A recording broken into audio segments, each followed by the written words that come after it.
মাগো, এই এই তোমার মুরগি।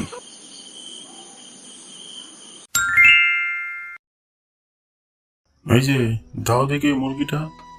এটা শেষ নাকি? এই আমাকে ওটা দে। আর নেই, আর একটাই ছিল, উনি তো নিয়ে নিলেন। যা, শেষ মুরগিটা নিয়ে নিলে তাপস? হ্যাঁ। বুঝলে গিন্নি, ভাবছি মুরগি চাষ করবো, যাতে বাজারে মুরগি না পেলেও ঘরের মুরগি দেওয়া যায় রাগিনীকে। হ্যাঁ, দারুণ বুদ্ধি বার করেছো তো। এতে আমাদের রোজগারও বাড়বে। হ্যাঁ। আরে রে রে রে রে রে রে রে রে রে। আরে রে রে রে রে রে রে। এ এ এ, কি করছো, কি করছো তোমরা? ডাকাত, ডাকাত! এই কি হলো গো? কি হয়েছে? ডাকাত, ডাকাত! ও ও ও, আমাদের সব নিয়ে চলে গেছে গো, সব নিয়ে চলে গেল। এখন কি হবে? জানি না, ডাকিনী বলেছিল মুরগি না পেলে সে সে নাকি আমাকেই। উম, এই তাহলে তাহলে কি হবে গো? তুমি আগে ঘরে ঢোকো, তুমি আগে ঘরে ঢোকো। ঘরে ঢুকলে কি আর ডাকিনীর হাত থেকে বাঁচতে পারবো?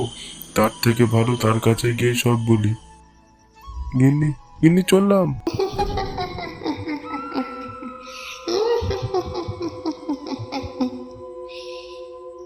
উফ, তোরা চুপ করতে, একটু চুপ কর তোরা। কই, দে মুরগি দে।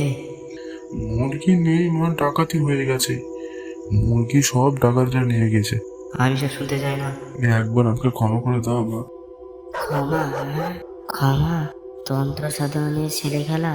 কি ভাবিস তন্ত্র সাধনা থেকে মুক্তি দেবে? খুব লোভ তোর। গরুটা পেয়ে তোর মুখ চকচক করে উঠেছিল সেদিন। বুঝতে পারিসনি যে সবই ছিল আমার খেলা। ওই দেখ, দেখ ওরা কারা। এ কি? হ্যাঁ, এ এ এটা তোমার লোক? আমরাও তোর মতো এই ফাঁদে পা দিয়েছিলাম, তাই আমাদের আজ এই অবস্থা।